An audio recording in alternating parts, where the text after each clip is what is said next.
Chegamos no final do livro de Amós. Estamos aprendendo demais com os profetas.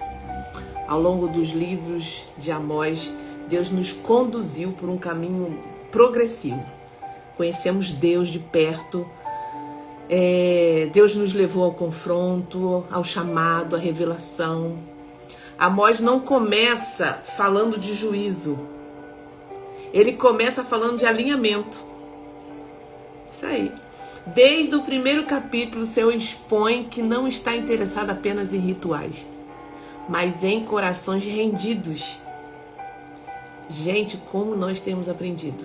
E hoje nós finalizamos. Nós aprendemos que Deus é justo. Aprendemos que Ele não ignora o pecado, nem das nações ao redor. E assim também aprendemos que nem do seu próprio povo Ele não ignora o pecado. Esse é o Deus que nós servimos. A aliança que nós temos com Ele não anula a responsabilidade espiritual.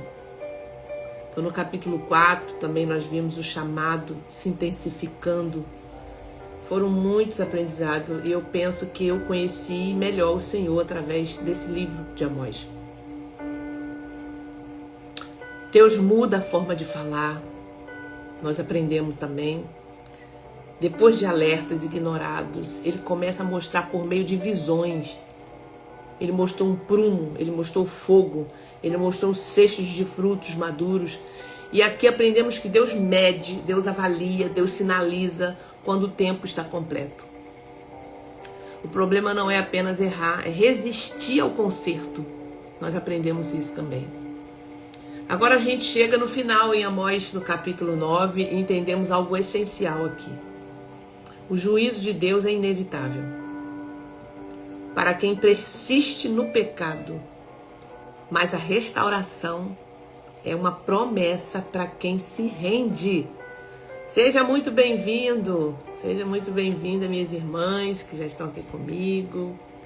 Roseni, Rosilene, eita, Eunice, Cristina, Cris. Glória a Deus. Amém, Lucinéia. Deus abençoe. Que linda sua netinha. Gente, como eu aprendi com esse livro? Eu quero que vocês comentem também. Sério, eu conheci assim mais profundamente como que Deus age, né? Como que Deus faz diante da injustiça, o tempo, né, que Ele dá, a longanimidade de Deus, a bondade, a misericórdia. A gente aprende tudo aqui em Amós. Tá vendo a importância da gente ler e conhecer o autor do livro? Gente, muito bom, sabe? Quero que vocês se alimentem desse tempo que Deus está nos proporcionando através dos profetas, né? Eu estou sendo muito maravilhada com isso tudo. Seja bem-vinda a todas vocês. Amém, amém, Maria. Poderoso Deus. E aí a gente agora parte para Amós, né? Pra gente começar agora a falar um pouco mais sobre um Deus que também é misericordioso, que promete restauração para aqueles que se arrependem. Amém, bom dia, bom dia. Glória a Deus para vocês, muito bom esses estudos, não está sendo? Tá. E o bom é que, assim, quando você estuda algo, se dedica a ler e a compreender, isso fica guardado no teu consciente. Existe uma área do nosso cérebro que é o subconsciente, vamos botar assim de uma linguagem popular, né? E que ele fica ali de fácil acesso. Quando você passa por uma situação, aquela imagem, aquela palavra, ela é sacada para te mostrar diante daquela situação. Então, o nosso cérebro ele tem esse poder de armazenar. Talvez você não lembre agora. Thalita, foram tanta coisa. Mas na hora oportuna, o Espírito Santo que você carrega, ele vai fazer você lembrar. E você entende? Ele vai fazer você lembrar. Então é isso que você precisa guardar. A nossa mente, ela armazena anos e anos de informação. Mas nós estamos aqui para guardar. Por isso que lá em Salmo 119 fala: guardei a tua palavra no meu coração para eu não pecar contra ti. O que você ouviu, o que você entendeu, o que você guardou, está guardado. Na hora oportuna, ó, o Espírito Santo faz você lembrar. Lembra, irmã? Lembra, Lucinéia? Lembra, Jaqueline? Ivone, Mary? Aí a palavra vem no seu coração e te conforta. Entendeu? Então, esse alimento aqui, ele é um alimento diário. Mas você vai guardar a memória desse alimento. Você vai guardar a memória, como você vai num lugar e come alguma coisa, e você guarda a memória, fala: nossa, gostou, muito bom, eu vou fazer de novo. Porque a memória afetiva ficou ali. A palavra de Deus é assim, gente. Por isso que eu e você não podemos deixar de meditar. E seja intencional. Tem dia que não tô legal, não dá vontade de fazer devocional, de ler. Seja intencional mesmo, lê um versículo e guarda ali. Porque assim, mesmo que você não esteja com vontade de comer, vai chegar uma hora que você vai ter fome, não vai? Você vai comer. A palavra de Deus, ela é um alimento espiritual. Vai ter fome no espírito. E ele vai sacar aquilo que você guardou lá dentro. Ontem eu fiquei constrangida por um vídeo de uma menina que se converteu com 9 anos e ganhou toda a sua família, que era idólatra. Ela estuda a Bíblia todos os dias e é apaixonada por Jesus. É isso, gente. Ela, e assim como você, nós temos o mesmo acesso. Mas Deus pode te usar, já que tem te usado no seu trabalho. Cada um tem um meio que Deus deu. Amém? Que Deus continue te abençoando e vai te usar mais ainda dentro da sua casa, tá? Queridos, agora nós estamos passando por um tempo finalizando Amós. Eu quero conversar com vocês agora sobre esse final. Nós vemos aqui todo um relato, né, do início. Amós nos ensinou que Deus fala antes de agir, alerta antes de disciplinar, né? Confronta porque Ele ama. O capítulo 9 não encerra apenas um livro. Ele revela o coração de um Deus que derruba estruturas que estão corrompidas, para reconstruir destinos alinhados. Então, se você está vendo coisas hoje no meio do povo de Deus, no meio político, grave isso. Deus derruba as estruturas corrompidas. Talvez você ainda não está vendo, porque Deus está dando tempo para o arrependimento. Tempo para o povo orar. Às vezes Deus está usando determinada situação para poder corrigir alguém, corrigir um seu povo que está brincando, que está flertando. Então a gente precisa entender que o nosso Deus não mudou, não fugiu o controle dele. Ou ele está usando para um meio ou para outro. Mas o final vai ter, o Deus derruba essas estruturas corrompidas, para ele reconstruir destinos agora alinhados. E é com esse entendimento que vamos entrar agora no encerramento de Amós, não com medo, tá? Mas com temor, arrependimento, esperança. Pai, nós queremos te agradecer por essa manhã do nosso devocional. Senhor, chegamos, Senhor, no 28 de 40. Até aqui nos ajudou o Senhor e por isso estamos alegres. Pai, tanto que o Senhor tem derramado sobre nós. Deus, eu agradeço pela vida das minhas irmãs que estão aqui, que decidiram no coração de estar no ao vivo para aprender junto comigo, e aquelas que têm vindo, Senhor, pelo canal do YouTube também. Pai, muito obrigado. Fica conosco. Me inspira, Espírito Santo.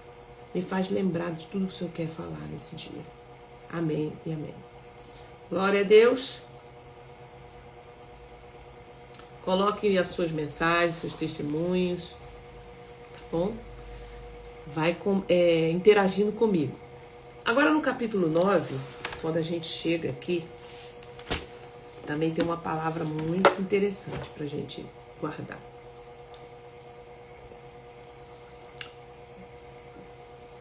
O 9 encerra o livro de Amós com uma tensão santa. Uma tensão.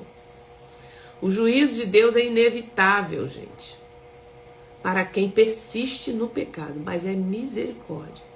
Mas a misericórdia permanece disponível para quem se rende.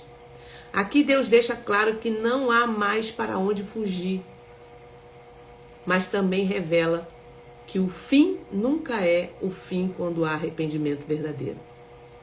Por isso que nós vemos os ministérios proféticos falando, né, sobre arrependimento o tempo todo. Porque mesmo diante do juízo, nunca é o fim totalmente, se houver arrependimento verdadeiro. Aí no 9,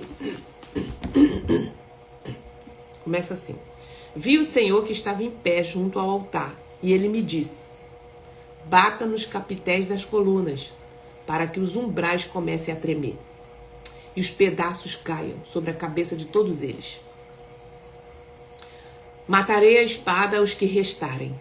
Nenhum deles fugirá, e nenhum escapará. Ainda que cavem, preste atenção aqui que eu vou falar algo aqui para vocês. Ainda que cavem para chegar ao mais profundo abismo, a minha mão os tirará de lá. Se subirem ao céu, de lá os farei descer. Se eles se esconderem no alto do Carmelo, irei atrás deles e de lá os tirarei. E caso se ocultarem dos meus olhos no fundo do mar, ali darei ordem à serpente, e ela os morderá. Se forem levados para o cativeiro pelos seus inimigos, ali darei ordem à espada, e ela os matará. Porei os meus olhos sobre eles, para o mal e não para o bem. Gente, Deus deixa claro aqui que não há mais para onde fugir. E vocês já ouviram falar em bunker? Quem já ouviu falar em bunker? Fala aí, sim ou não?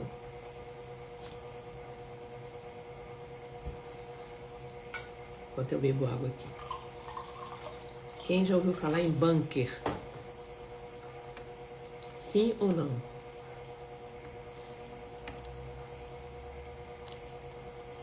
Amém, amém. Sim. Ivone, não. Sim. Ok. Não. Sim. Então tá dividido aqui, sim, não. O que é bunker? Preste atenção. É uma estrutura que eles são construídas, principalmente lá no Oriente Médio, na Israel, tem isso. Quando eles estão tendo bombardeio, eles têm bunker, onde se escondem, ou fica embaixo da terra, fica geralmente num lugar que é super protegido. Geralmente essas estruturas são de aço, porque se cair uma bomba, se cair alguma coisa, não explode aquele lugar. Então eles se escondem, um esconderijo, bunker, ok? Entenderam? Hoje, na atualidade, nós estamos ouvindo muitos falar sobre isso, porque os poderosos, né, vocês precisam entender, a gente não precisa ser inocente, tá?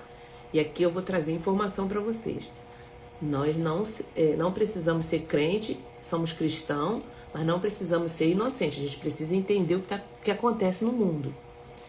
Os poderosos, que são aquelas pessoas que têm assim domínio sobre uma grande quantidade de bens, eles que mandam, entre aspas, no sistema, tá?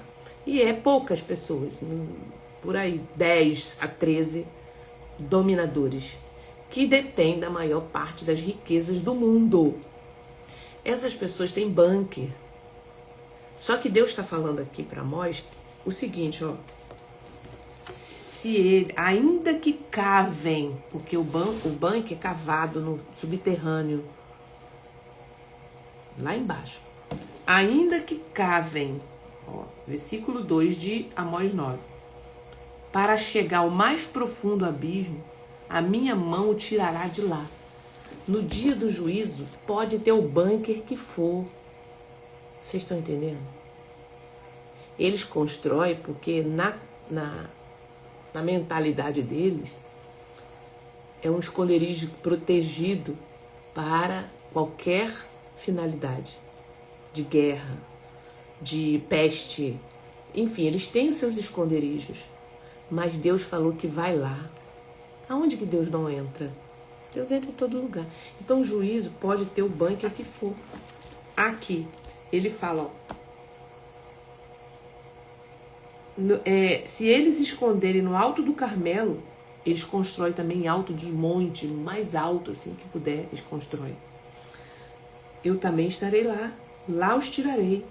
E se acaso se ocultarem nos meus olhos no fundo do mar, tem bunker que é construído no fundo do mar. Eles descem com submarino. Já viram o filme, gente? Tem um filme que é Deixado para Trás. Não, eu não sei se é isso ou se é olha para cima. Um desses dois. Que no final do filme, eles têm um bunker. E eles vão para lá. Então essa é uma realidade. Mas olha o que a Bíblia fala, desde o início. Eu vou lá. Então ninguém se esconde, né? Lembra do louvor? Ninguém se esconde da presença de Deus. Esteja onde estiver, tudo Deus vê. Então, pode ter o poder que for bélico. Quando o Senhor entra no negócio. Amém, gente? O que vai nos proteger, Thalita? No dia do juízo? Fidelidade. Fidelidade a Deus. Arrependimento, confissão. Se arrepender e andar na fidelidade, é isso. Pegou aí? Então, vi o Senhor que estava em pé, junto ao altar, e ele disse, farei os capitéis. Deus aparece em pé junto ao altar. Lugar que deveria representar intercessão, arrependimento, comunhão. Aí Deus aparece ali. Mas agora o altar se torna lugar de juízo. Porque o culto permaneceu, mas o coração não mudou. Então, quando o arrependimento é adiado, repetidamente, o juízo deixa de ser um alerta e passa a ser uma consequência. Então, a gente pode pensar assim, pessoas, por exemplo, que continuam na igreja, nós temos falado isso aqui, mas mantêm práticas secretas, sem quebrantamento. Talvez você já conhece coisa assim. Vai chegar uma hora o juízo. Lideranças que sabem que está errado, mas escolhe não confrontar para não perder o conforto. Um tempo atrás eu atendi, estou sempre fazendo mentoria. E uma dessas minhas mentoradas falou assim, é de outro estado ela, não é nem daqui. Ela falou, Thalita, eu não vou ficar na minha igreja porque eu tô vendo tanta coisa. Inclusive eu passei por muita coisa e eu não fui confrontada. Eu fui alisada ali no meu pecado. E eu sei que Deus, depois que eu comecei a te ouvi o Ministério Vida Plena e passei pela mentoria, eu não fui mais a mesma. Eu falei, uau. Lideranças que sabem o que está errado, mas escolhem não confrontar para não perder o conforto. Entende isso? Famílias que espiritualizam tudo, mas nunca enfrentam os padrões tóxicos que estão lá dentro. Os padrões abusivos, pecaminosos, mas são espirituais. E aí eu quero deixar uma pergunta, em que área, inicialmente agora, em que área da sua vida você tem mantido a aparência de altar, mas resistido à mudança real? Eu fico pensando, falo, meu Deus, tem misericórdia. Essas palavras, essas perguntas nos confrontam, para a gente poder sair da zona de conforto espiritual. Amém? Amém. E aí, minha gente?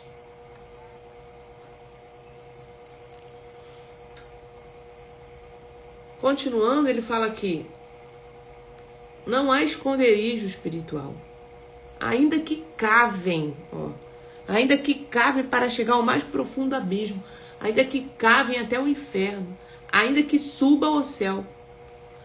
Aqui ele está declarando algo forte, gente. Não existe lugar onde se possa fugir da presença de Deus.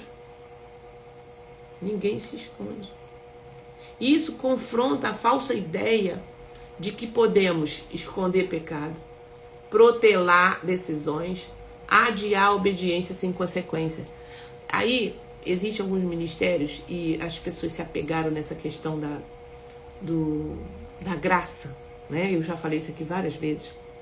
E eu que vivo nesse lugar de trabalhar com libertação, que a libertação é para crente, libertação não é para ímpio. Ímpio tem que aceitar Jesus primeiro, fazer discipulado e vai passando, porque libertação é um processo de santificação. E aí eu vejo nos atendimentos, nas salas de mentoria, os cristãos, assim como eu, anos de igreja, mas que tinha ali um pecado escondido, porque vergonha, vai falar para quem? Mas aquilo ali ficava acusando ele, ficava minando a fé dele.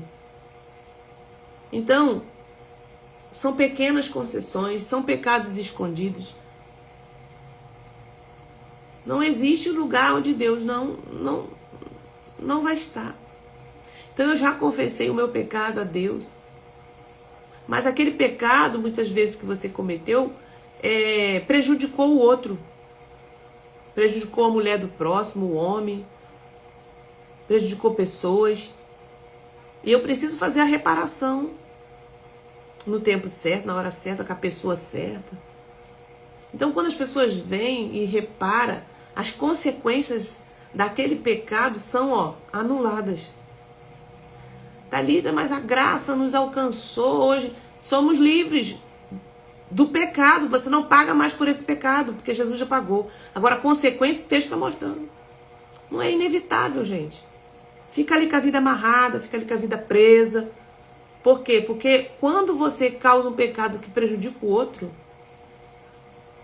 principalmente, que o outro nem sabe, eu preciso confessar para alguém, preciso trazer isso para juízo. A gente precisa gerar isso em oração, fazer um ato profético. E também, no tempo oportuno, Deus vai permitir você falar ou não para essa pessoa. Mas isso tudo é trazido em arrependimento. Então, pequenas concessões emocionais que viram fortalezas também. Por exemplo, pessoas que guardam mágoa, ressentimento e orgulho. É isso. Pequenos pecados tolerados, né? Porque todo mundo faz. Todo mundo faz isso aqui. Escândalos espirituais que começam em escolhas pequenas e não tratadas. Então, gente, eu estou trazendo para a nossa atualidade, né? Para a gente pensar. É uma realidade. E isso aqui é para você e para mim que está aqui presente, que Deus está falando. Você tem tratado o pecado como algo passageiro ou como algo que precisa ser confrontado hoje? Como é que você tem tratado o pecado? O problema não é o erro, é a resistência. Aqui no versículo 8 ele fala: eis que os olhos do Senhor Deus estão contra este reino pecador, e eu o destruirei da face da terra. Eis que os olhos do Senhor estão sobre o reino pecador. Deus deixa claro aqui que o olhar dele não está sobre o erro isolado, mas sobre um sistema de resistência. Tá? Aqui diz que Israel não caiu de uma vez. Caiu porque se acostumou a viver longe da sensibilidade espiritual. Então vamos pensar assim, o que poderíamos trazer como exemplo. crises, né? Crises familiares que se repetem, porque ninguém quer assumir a responsabilidade. E Deus já está mostrando, e Deus já está falando. Ninguém quer assumir a responsabilidade.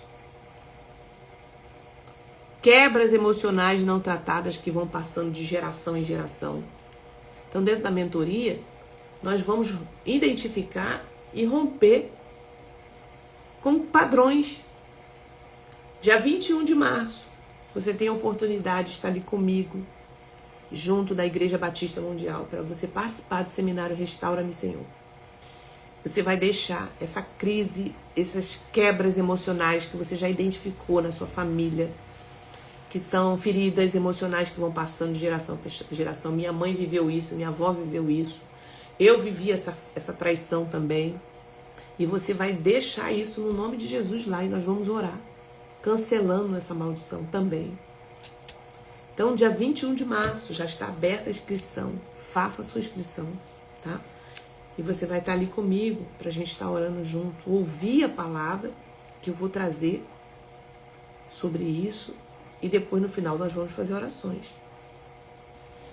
Então, outros exemplos é estruturas que parecem firmes, mas estão sustentadas por silêncio, por negação, orgulho. Gente, tudo isso aqui eu já vivi. E eu reconheci diante de Deus. Eu falei, Deus, é verdade. Nos meus processos que eu fui fazendo, né, os seminários de libertação, por isso que eu trago isso para vocês hoje, porque é algo que eu vivi. Crente na igreja, crises familiares que se repetiam, eu identifiquei, eu falei, isso aqui tem que acabar. Quebras emocionais não tratadas, que foi passando de geração em geração. Estruturas que parecem firmes, mas estavam sustentadas por silêncio, por negação. Eu falei, não, isso aqui eu não quero viver mais não. Chega desse negócio aqui. Vou me responsabilizar, eu também sou responsável por isso aqui, porque eu estou permitindo. Fui buscar cura, fui buscar conhecimento, fui buscar para Deus me tratar. Porque se eu esperar o outro se tratar para eu poder resolver o problema, não vai. Deus está despertando você.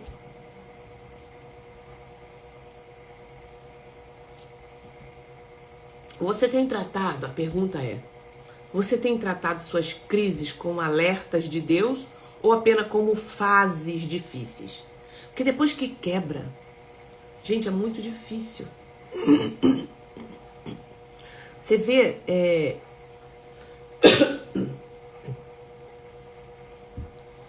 lideranças, né, que caem, que quebram o ministério.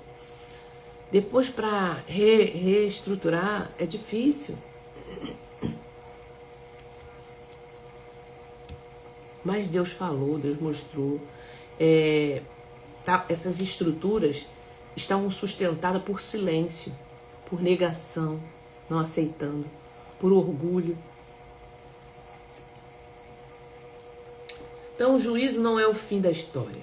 Pra gente finalizar, deixa eu olhar aqui vocês. Amém, gente? Isso aí, Deus é fiel. Vocês podem ir falando o que vocês puderem falar, quiserem compartilhar, tá? Eu vou estar aqui orando com vocês e lendo sobre esses assuntos. Deus é fiel e justo.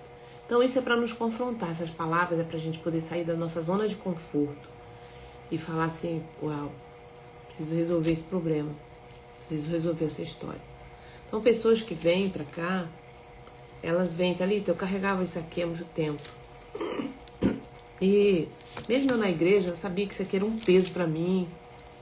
Foi um aborto, né? Às vezes a própria pessoa não fez, mas ela permitiu.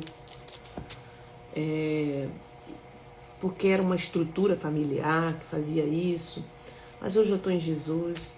Pessoas que se envolviam com situações erradas dentro da empresa, negociava valores errados para se beneficiar, ou eu tirava, né, valores a mais para se beneficiar. Então, quando ela tem um encontro com Cristo e ela fala assim, poxa, isso não tá certo. Mesmo que os outros estão se dando bem, mas eu hoje estou em Jesus, isso aqui atrapalha a minha vida, isso aqui é um devorador, isso aqui é um migrador. Porque Deus é justo, gente. Deus é justo até com o diabo. Tá ali, eu falei, o reino de Deus é base de justiça. Então a gente precisa entender que o Senhor, ele vai punir, mas ele também vai trazer o privilégio da gente se arrepender e abençoar a gente. Tá? Deus vai corrigir aquele que te feriu e o Senhor vai tratar você quando você se arrepende. Então ele é o reino de Deus, a base dele é essa, tá? Amor e justiça. Então não adianta a gente querer mal, a gente sentir queria que se desse mal, queria que morresse, queria que você... Deus sonda tua mente, teu coração. Então trata a sua ferida, trata a sua dor, respira, pede ajuda do Espírito Santo, vai para esse lugar de quebrantamento e fala assim, Deus, parei, tá na tua mão essa pessoa e eu quero deixar aqui no teu altar essa situação e tô fora. Vou limpar tudo que eu tenho que limpar. E eu vou descansar em relação a essa pessoa, em relação a essa situação. Quando você descansa, entrega na mão de Deus, pronto. A chave muda. Tá? A chave muda. Naquele dia levantarei o tabernáculo caído de Davi. Está lá em Amós 9:11. Naquele dia levantarei o tabernáculo caído de Davi. Vou reparar as suas brechas, levantá-lo das suas ruínas, vou restaurá-lo. O livro não termina em ruína. O livro de Amós termina em redenção. Depois do juízo, Deus promete reconstrução, restauração, alinhamento espiritual. Deus derruba estruturas que não podem ser restauradas para reconstruir fundamentos que permanecem. Tá ali, então tem estruturas que não podem ser restauradas? Não. Tem coisa que não vai ser restaurada. Deus vai derrubar. Aquilo ali tem que ser derrubado. Demolido. Já viu? Compra uma casa, aí vem os arquitetos, o mestre de obra, fala assim, não dá para aproveitar nada. A estrutura está toda comprometida. Aconselho você a derrubar tudo e construir do zero. É isso. Aí eu não sei o que Deus está falando com você. Tem estrutura que está óbvio. Derruba a estrutura que não pode ser restaurada para reconstruir fundamentos que permanecem. Então, por exemplo, para ficar assim mais claro para a gente, Deus, ele permite perdas, às vezes, para salvar destino. Deus tem um destino na sua vida. E às vezes vai ter que ter algumas perdas aí. Você só vai entender mais pra frente. Essa amizade que foi embora. Ele quebra ciclos para estabelecer alianças novas. Talvez esse relacionamento que não deu certo, que foi embora. Deus, ele quer salvar o teu destino. Ele tem um destino para você. Um emprego que a porta fechou. Deus está querendo salvar algo que tem lá na frente. Que talvez você não fosse sair daí. Então, ele desmonta orgulhos para levantar corações rendidos. Pessoas que seguram o orgulho por tanto tempo, Deus tem os seus meios de derrubar isso. Então não é a gente batendo boca, não vai ser a gente desejando, não. É do jeito de Deus. Aí a pergunta é, você está disposto a deixar Deus reconstruir, mesmo que antes ele precisa desmontar? Meu Deus. Você está disposta a deixar Deus reconstruir, mesmo que antes ele precise desmontar? Vamos pensar aí. Um futuro firmado em promessa. Aí no versículo 15 ele fala assim: eu os plantarei na sua terra, e dessa terra que lhes dei, nunca mais serão arrancados, diz o Senhor, seu Deus. plantá-los-ei na sua terra e nunca mais serão arrancados. O fim de Amós, do livro de Amós, é esperança. Não uma esperança superficial, mas uma esperança alinhada à obediência, tá? O juízo é inevitável para quem resiste, mas a restauração ela é certa para quem se arrepende. É certo, gente. Então, ó, o mais vil pecador, se ele se arrepender, ele tem direito. Então, quem somos nós para desejar o fim de uma pessoa? Para, se ela se arrepender, Deus dá chance. Amém? Então, o juízo é inevitável para quem resiste. Está resistindo? É inevitável. Mas a restauração é certa para quem se arrepende. Amém, igreja?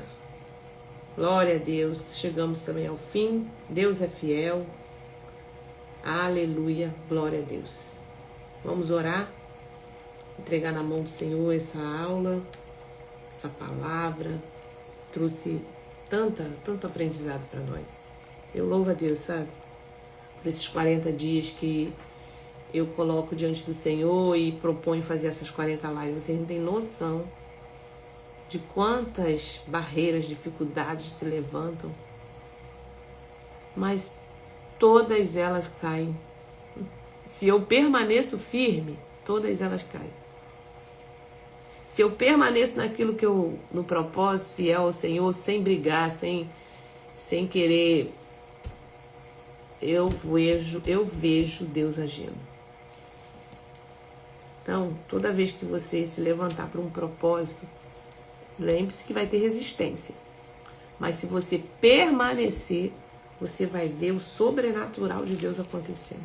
E isso te dá uma energia, isso te dá uma confiança, porque você vê o poder de Deus. Então, gente, não vive nesse mundo achando assim, não vou ter dificuldade, não vou ter tribulação, porque eu sou crente, eu não posso passar por determinada tribulação. Não, vamos passar.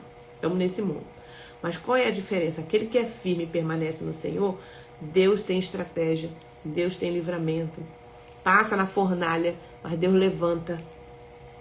Porque você tem esse alinhamento com Ele. Porque não tem para onde a gente ir. Só a eternidade. Quando ela chegar e você... Lá não tem choro, lá não tem dor, lá não tem pranto. Amém? Aqui, o que Deus quer de nós é o seguinte: meu filho e minha filha, vocês têm armas espirituais aí. Mas para você usar essas armas espirituais, primeiro vocês vão ter que se alinhar. Vão ter que se posicionar. Vai ter que se arrepender. Vai precisar me buscar. E às vezes Deus coloca umas provas, permite, né? Porque você está tão insensível, está tão distante de Deus, está vivendo a sua vida, Deus já deu vários sinais. E nada. Né? O mundo espiritual está falando com você e nada. E aí Deus permite. Vai lá, vamos corrigir. É uma pessoa que vai embora, é uma perda. Mas Deus faz isso. Não, Deus não quer isso para nós. Mas quem ama, Ele corrige. Ele não quer te perder. Porque Ele sabe que lá na frente, se você for do jeito que está indo, a sua alma vai ser ceifada. Então é isso, gente. Vamos orar juntos? Vamos orar. Senhor, nós reconhecemos que muitas vezes adiamos mudanças na nossa vida. Toleramos pecados e nos escondemos atrás de estrutura religiosa. Hoje escolhemos abrir o coração diante de Ti. Que toda resistência caia agora. Que toda cegueira espiritual agora caia. Seja removida na nossa vida. E que sejamos sensíveis à Tua voz. Reconstrói em nós o que foi quebrado. Realinha nossos fundamentos, Pai. E planta em nós, em Tua verdade. Planta em nós Tua verdade. Preferimos o confronto que cura do que o confronto que nos destrói. Pai, assim eu te entrego essa live nas tuas mãos. Deus, continua falando conosco durante o dia. Leva essa live a muitos lugares, Pai. Fala com todos, Pai, em nome de Jesus. E nos permite viver, Senhor, essa transformação. Em nome de Jesus. Amém. Amém. Glória a Deus. Que Deus te abençoe. Faça sua inscrição para nós estarmos juntos, tá? No dia 21 de março, no nosso seminário Restaura-me, Senhor. Convida mais pessoas também. Vai ser um tempo maravilhoso, precioso. Deus abençoe. E amanhã estamos juntos e vamos ler o livro de Obadias. Gente, é um capítulo. Vamos ver o que Deus tem para nos falar aqui em Obadias. Quem foi Obadias? Que momento que ele profetizou e qual é a mensagem que ele carrega que vai nos ensinar amanhã. Deus te abençoe. Até lá.